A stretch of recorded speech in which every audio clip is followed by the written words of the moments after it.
If you haven't yet implemented a seasonal yoga practice, then you are missing out on this one key thing that your body needs for its radiant health and vitality.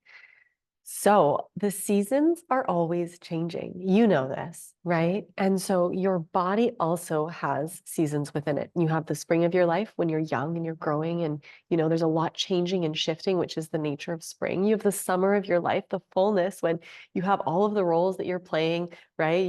Maybe you're a partner, maybe you're a parent, maybe you're at your job, maybe you're all things at once. And then you have the autumn of your life when things are winding down, when the sun is setting, when your obligations are waning, so to speak. And then you have the winter. Winter is, the in between. It's in between death and life. And so just like your body, your whole life has seasons, the whole earth has seasons. We're moving through the seasons all the time. And the better that you can understand the seasons that are being influenced, right, by the outer world around you onto you and the seasons of your life that you're in, you can manipulate your yoga practice in such a way to support where you are at.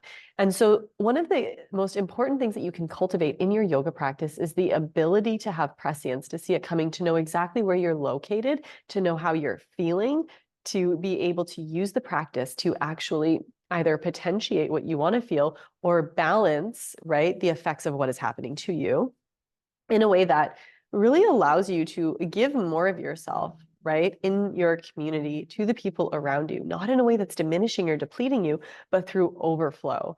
And so in Taoist theory, right, there's 5 elements that our body moves through in the seasons that influence specific organs in the body. And so when these organs have their expression in the season, it is when we have the most opportunity to help these organs, to support these organs, to cultivate the health of these organs. And so I will name them out, list them out for you. You can write them down, or if you know them already, here they are again. But in springtime, it is the liver that reaches its full expression. And so that's why, in springtime, all the little like light, tiny greens are popping up. And that's why when we want to clean out our liver, we're often taking green drinks or, the greens of the earth to help facilitate the cleansing of our liver. And so the liver feeds the heart, and the heart is summer. It is the full expression of summer, right? It is the element of fire, and the liver in the springtime, it is the element of wood, right? Wood shooting up, summer expanding out, the fire expanding out. The heart reaches its expression in summer. It's the fullness, right? It's when everything is full in your garden. And then in late summer, when we're about to flip into autumn, late summer is the spleen. It's the element of earth. It's our mind. It's our muscles, right? It's our ability to think and to chew and to ponder and to masticate and exercise good judgment. And so the spleen is also the center of the seasonal wheel because all things take place on earth. And so even though it has its full expression in the flip to late summer or to autumn, which is when the spleen is in its radiance, right? It's also every seasonal shift, every equinox and every solstice, it's 18 days before that the spleen really gets on the scene and shakes everything up in the body so that energy can shift. And so from the shooting up of spring and the liver and the expanding out and the fire in the heart of summer, the spleen comes in and shakes it all up because these upward and expanding energies are the yang energies. They're the more masculine energies of the seasonal wheel, where the spleen shakes it up and then it flips, right? We go into the yin energies or the feminine seasons, where autumn is this contraction back inside, where all of the energy moves into our lungs. And now the lungs you have the highest opportunity to really participate and help the health of the lungs. And so that's why, when we aren't flowing with these seasonal rhythms, then we will get respiratory issues in the autumn and in winter when we haven't been paying attention to the seasons. And so the lungs are really, they're the intake and the outtake of air. It is really the one organ we can truly participate in because it's the one organ that we can consciously manipulate through our breath. And then in winter, it's the kidneys, right? It's the descent down from the contraction in, we descend down. It's the water element of the body. And the soul is watery, right? The soul drops into the body and descends all the way down and creates this ripple, and like your soul, you dropping into this body, your body is creating all these ripples in your world, right? So you're influencing everything that you're coming into contact with. And so the lungs feed the kidneys, and then the kidneys feed the liver, and it happens again and again and again. And so the Taoists say, who are we to go against the 10,000 laws of nature? When we do, our health suffers. And so what we're really doing in the yoga practice is we're looking to develop a practice that is supporting the specific organs that are in their expression in each season, because the better we can support the organ that's in its set, in its like radiance, right? The better that that organ can then feed and then nurture the next organ, because we have to think of it as this is like a nurturing cycle. So the liver nurtures and births the heart, right? Just like spring births summer, the heart births, right? The spleen. The fire births earth, right? It's the fertility. The spleen births autumn. And so it is the earth birthing metal. And then the lungs birth the kidneys. It is the metal that contains, right, nurtures water. And then the water that descends down nurtures the soil so that spring can rise up, that wood can rise up again. And so when we really know which season we're in, and then which organ is in its radiance in that season, or in its vitality, or in its highest expression, we have the opportunity in the practice to support that. And so our liver, when we're supporting our liver, it's all about backbending and opening up. And like really the energy of spring is like take the opportunity and get out and get moving. And so your practice should be supporting the waking up earlier, getting moving and getting out into your day, being available for the sunrise, which is the spring of the day, because the moment you're available for the sunrise, you're getting very specific codes in your body, right? With the red and the blue light. And that's why it's really important to get out right when the sun rises, to take off your glasses, whatever you're wearing, and to just be in the first light that you see of the day, to be in the spectrum of the sun's light, of the solar light, because it's regulating and balancing your hormones, right? And then in the fullness of summer, in the middle of the day, right? Or in the season of summer, or if it's the season of your life, like all of these are going to be fractaled on top of each other, right? So like if I'm in the summer of my life and it's summer right now, there's a lot of this energy, and it's the full moon that is like lifting me up and out. And so my practices need to be very grounding. Otherwise I can get too airy and scattered and fiery. But in springtime, when you want that kick in the butt to get moving, like that's what you're doing, is you're waking up early, you're doing a practice that's really like the vitality practice of like breathing and moving and, opening up your whole field of potential, which is your whole front body, which is the spring of the body rises up through you. Right? And summer is just like winter, except that you're basking in the fullness of the sun. And so in the middle of the day, all creatures are resting, right? The birds aren't out chirping in the middle of the heat of the day, and all the animals aren't searching for food. No, they're resting. They know to make their moves in the spring of the day, which is the morning, and the autumn of the day, which is the sunset. And so you start to learn about these subtle energies of what nature is relaying to you and how you should be behaving. Because when we're not behaving this way and we're working too much on a linear clock of the 9 to 5 clock of like doing the same things every single day, we are in a sense like taking away and squeezing the juices out of our vitality, because we're not truly listening to the atmospheric influences that are coming into our bodies. And so what I really love about a seasonal practice is that it really allows us to tune into where we are at, and everyone's in a different place. Right? So my summer's not going to be your summer. And someone's summer over here isn't going to be someone's summer over here, depending on where you are in relationship to the equator. You're learning to understand the influences of what is around you and balance that energy in the body. And so if you have a lot of wind energy, there's a lot of wind around and it's springtime and all that energy is shooting up, you want to protect yourself from the wind, right? Because that's the atmosphere of spring, but it makes things very chaotic in the body. And so do you have practices that actually can regulate your nervous system and bring you into yourself, right? So you can balance that really intense chaotic energy. And in summer, in the fullness and the radiance and the heat of summer, do you actually have practices to add more water, to add more coolness, to actually come back into yourself, to give yourself time and space for all of the demands of summer, right? To hold yourself in that. And this is where we start to balance inflammation and having too much heat in the body, right? Too much heat in the body is from too much overdoing it, right? Not having the practices to actually come back and move water in your body, right? To play more of a kidney winter dialogue. And so this is where the balancing act comes in, right? If we're worrying too much, this is the spleen, this is the mind. This is when, we're like over chewing our ideas. This is when we don't actually have a clear directed thought process or a clear, right, line of sight, so that we can start to make moves and start moving in that direction. So we feel really conflicted and we have indecision. And so to hone in on the mind in a spleen practice is really to know how to not overwork your muscles all the time, not using your muscles in the yoga practice, but learning how to be in the bones so the muscles can kind of just be like the jelly that's like holding it all together, because you don't want tight muscles, right? You don't want to have this tightness constricting you in the body, because it starts to constrict your mind. right? And then the same thing when we move into autumn and the sun is setting and we learn how to go back inside of our house. Like this is the time where all the creatures are gathering and bringing everything into their nest and into their burrow. And so we don't need to be doing more, right? Yes, there's an acceleration on spring and autumn. The acceleration in spring is like moving us out. We get more and more and more time each day, right? More and more sun because of the quickening of the sun and the tilt of the earth.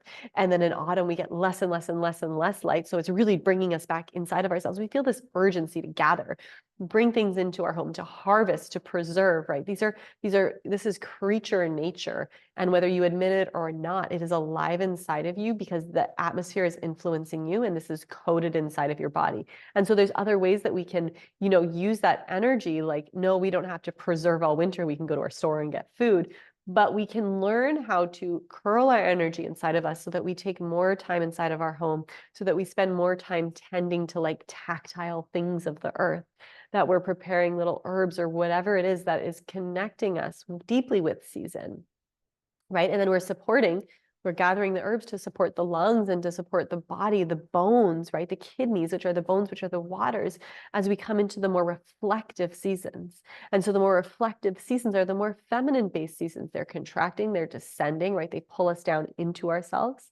They are more inward, right? We are meant to spend more time inside in autumn and winter. We are not meant to keep doing the 9 to 5 thing. And so there's just subtle ways that our yoga practice can really begin to balance out, right?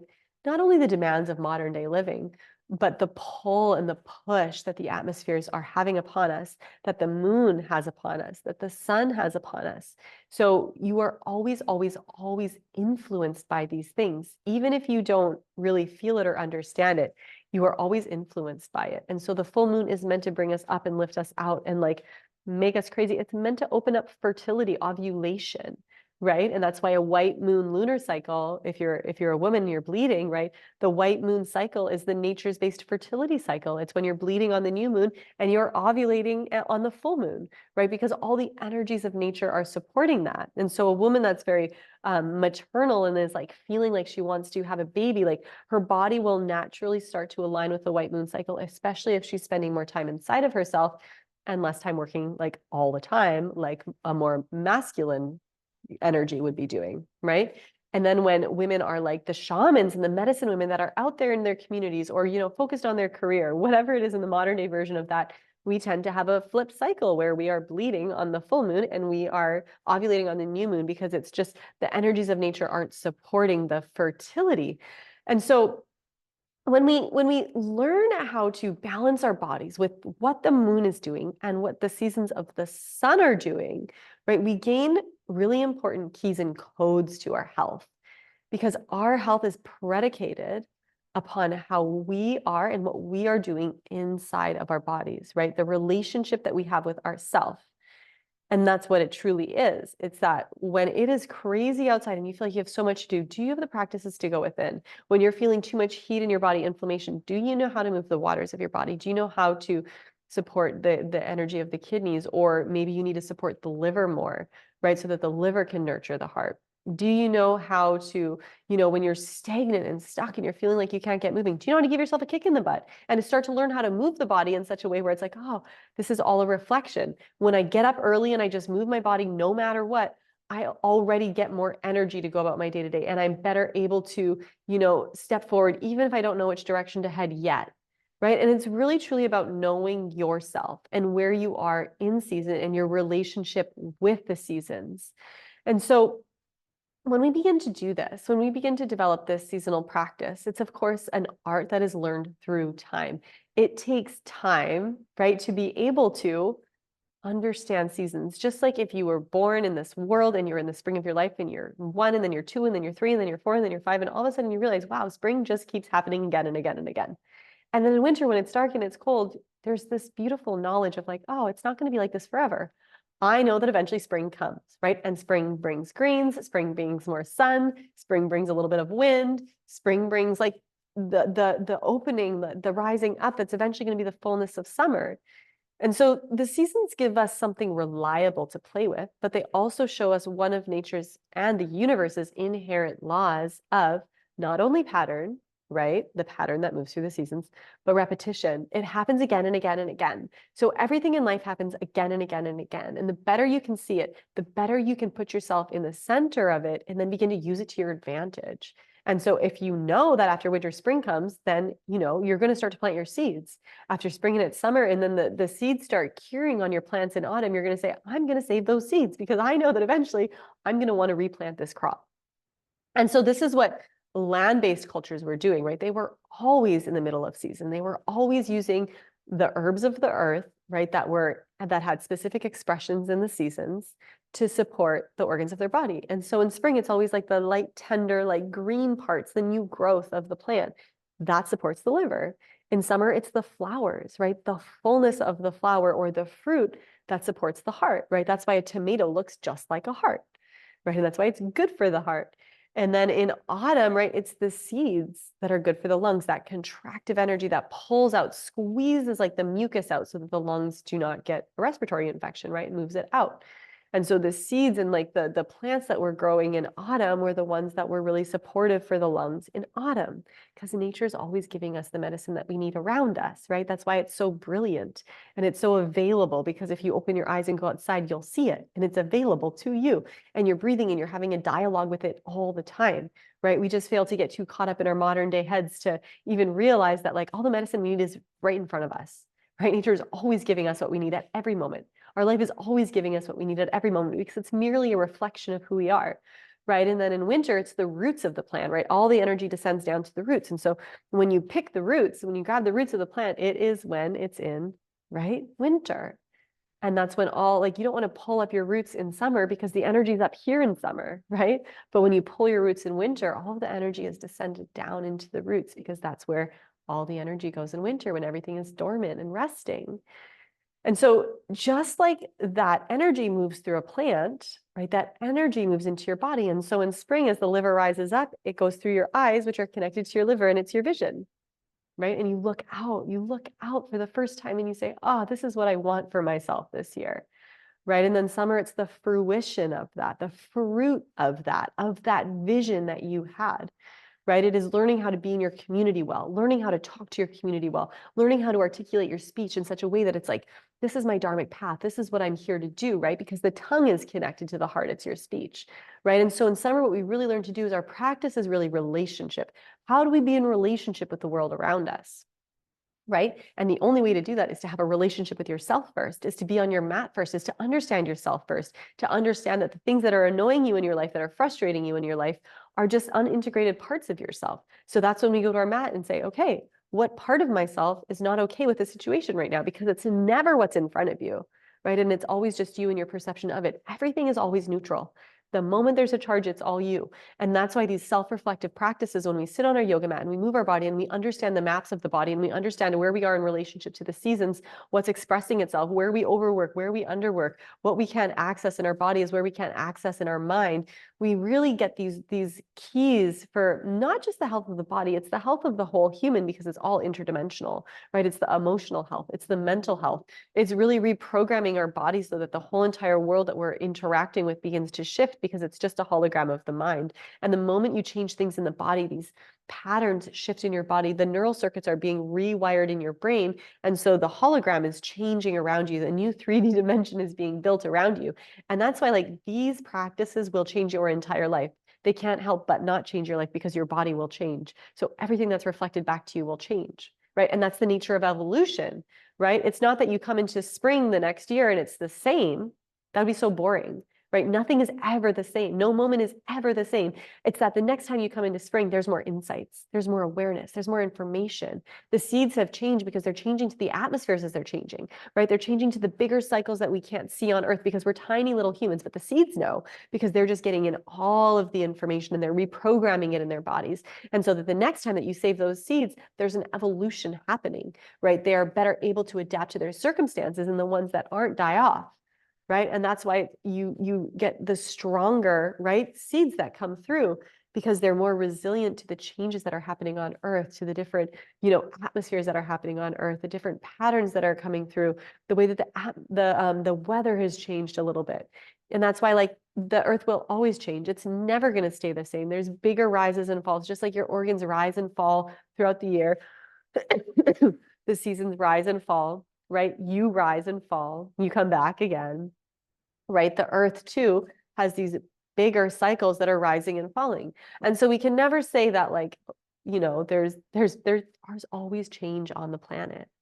And the trick isn't to think that it's a bad thing ever. It's how are you adapting to it? How are you adapting to changes in your life? How are you changing your body, right? How are you positioning yourself in the center of yourself so that you can actually be available to the information that's being given to you, right? And so every day that we come to the mat, we have an opportunity to not only be in relationship with season, like what season am I in right now? What organ is expressing itself right now? If you're in the northern hemisphere, it's summer. If you're in the southern hemisphere, it's winter, right? So it's heart or it's kidneys. If you're watching this video right now, otherwise it's going to change, and then where's the moon? How is the moon influencing me? Because yoga is hatha, sun and moon, right? And the moon is just past its fullness and now it's waning. And so now, if you're in the northern hemisphere, right, not only do you have the sun declining and accelerating in its decline, so quickly we get less and less light each day because we're approaching the autumn equinox. There's these pauses in summer and winter where it's like the sun doesn't really change too much. And then now we're losing light, losing light, losing light, losing light. And so there's a pulling down of the energy of the sun. Now that the moon is flipped, and now that the moon is no longer full or rising to its fullness, it's waning, it's getting smaller, that energy now is pulling us down. And so all of the energies are supporting the descent right now. And so now with your practice, you get to decide, do I want to become deeper inside of myself? Because then you would have a deeper practice where you would do more forward folds and you would do more reflective practices where you're meditating, where you are doing your breath work, where you're cultivating more internal harmony within yourself, because all the energy is going to support that. And since the moon is now flipped from full, it is a waning moon. That means that later and later every day, the moon will be rising later and later. And so right when the sun sets, there's this beautiful moment of no sun and no moon, right, where you just get to be in the cosmic dust, so to speak, right, which is no influence on you. And so it's a great time to meditate is at nighttime when the moon is waning. And as it gets smaller and smaller and smaller and smaller, you have more and more and more of that opportunity. That's why it's easier to fall asleep during this time. And so when you start to really understand this alchemy, because that's what this is what the alchemists were doing. And that's why all the symbology was sun, moon, seasons, right? Elixirs, containers to hold, right? The elixir of the universe, which is you refining your energy in your body, knowing how to be in relationship to nature, right? Because she's the greatest force. You achieve the health and the vitality that allows you, to live a good life, to find ease in your day-to-day, to have usually once triggering situations or stressful situations not touch you. Because the moment you feel that stressor arise, you can regulate your breath. You can come back to your body and realize that, oh, this doesn't need to pull me out of my center. This is why we cultivate these practices. It's not just so you can do yoga. That would be so boring. Yoga by itself is so boring. It's so that you become a master of yourself, so that you are in the seat of self-mastery, of self-cultivation, so that at every moment you have the tools to either, right, regulate yourself, to come into your internal world, or you also have the tools to see when you're getting spun out and to sit in awareness and observance of that rather than judgment and reaction of that. Right. And so that's what this practice is. It's an alchemy. You are learning to mesh and mix and mingle the elements in your body that are the elements that relate to the organs. Right. You're learning how to move with the flow of the organs, the rise and the fall of the liver in spring, the rise and the fall of the heart in summer, the rise and the fall of the spleen in late summer, the rise and the fall of the lungs in autumn, the rise and the fall of the kidneys in winter. Right? You're learning to move with these rises and falls. And within each of those rises and falls of the season, you have 1, 2, 3 rises and falls of the moon. Right? And so with the ascent of the sun from the winter solstice to the summer solstice, right? You have all of these full moons that are really going to be lifting you up. They're going to agree on pulling you out, right? It's going to be really intense. So do you have the practice to balance that? And then on every descent of the moon, when the sun is inclining, right, it's going to be a beautiful balance of like going out and coming in, right? Because the sun and the moon are playing together, right? It's the masculine and the feminine. And then when the sun is declining from the summer solstice to the winter solstice, right, every full moon is going to balance. It's not going to have so much pulling down, but there's going to be like a little lift up to just get you going, right? And then every time the moon is waning and descending, it's all going to be pulling you down within. And so your body is just getting pulled in this way, yet you are pulling in your own energy to perceive how your body is responding to it, and for you to understand what you need to do for your health and your well-being. And that's where the yoga tools come in so profoundly, so much, where it's so important to use these tools, right? When you really truly understand how to use them intelligently, because it's not just any yoga practice that's going to get you this gold, right? It's the practice of learning how to be in the geometry of the body, in the alignment, right, of your own personal proportions, because that is what's going to align your life. And then it's layering on, right, the seasons, the moon, right, all of these influences that are around you, the seasons of your life. And that's why this practice becomes so personal. Like, this is your personal temple every time you show up to your yoga practice, where you're constantly forming and developing a very deep relationship with yourself. Because the better you can know yourself and the more you can cultivate these deep relationships with yourself, the more you'll be able to respond to life, the more you'll be able to rise to life, even when life is trying to plummet you down, right? The more you'll see that everything around me is an opportunity for me to grow, for me to rise up, right? For me to understand that this is a reflection for me, that I get to either stop calling in the same choice, shift my direction, reorient myself, head in a different direction. Otherwise, the same thing will happen again and again and again and again. And so we start to perceive the patterns that we're playing out in our own lives, right? And then we get to put ourselves in the seat of choice. Do I want this pattern to play out again and again? Or do I get to choose differently? And so these practices will change your life, because they'll change your perspective and they'll give you a new way to see yourself, right? With just awareness and intelligence and knowledge. And so by really beginning to layer all of this information in your practice, right, is where you will find the greatest, most rapid and fast change. This is a fast changing life when you do this practice, right? So you have to be ready for that. You just have to be ready for that. And so I wanted to bring this in here today because so many people do not add the seasons into their yoga practice, right? And I mean, I've spent the last 5 years living in the middle of the woods off grid. I understand deeply nature. And since I was a child, I would always go find nature places and just sit in observance, because there was so much. I've been foraging since I was like 5, since I can remember.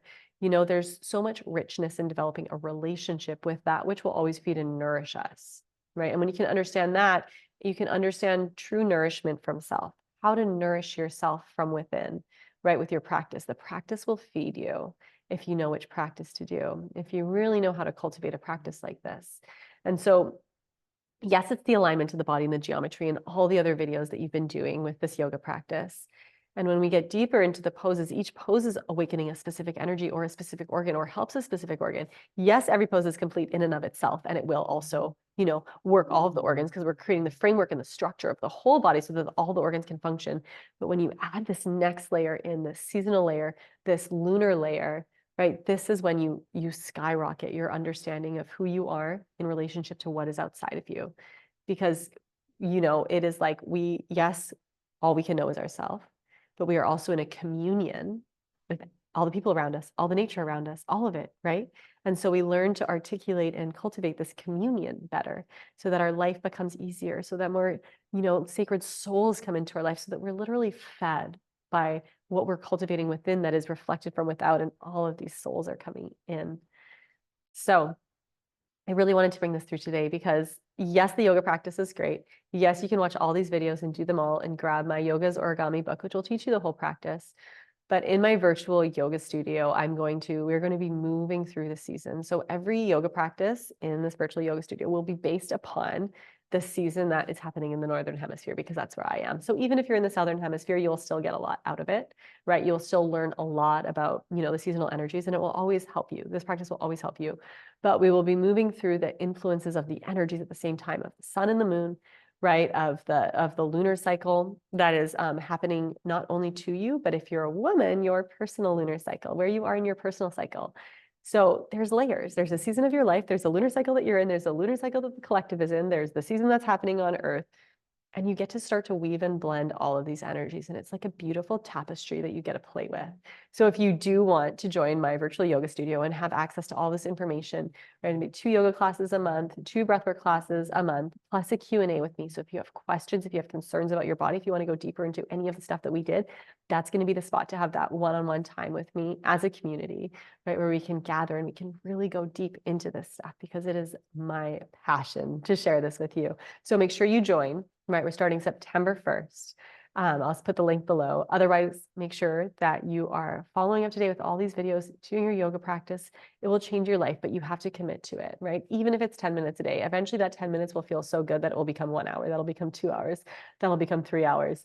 I'm a very busy woman, and you don't even want to know how much time I spend in yoga because it allows me to have the energy for my lifestyle, which is working like this, living off grid, having a 5-year-old, all of the things, being in my community, homeschooling my daughter, right? And that's what this practice is. It gives you the gift of energy, of time, of like-minded community, right? It really gives you all of it because you deserve all of it.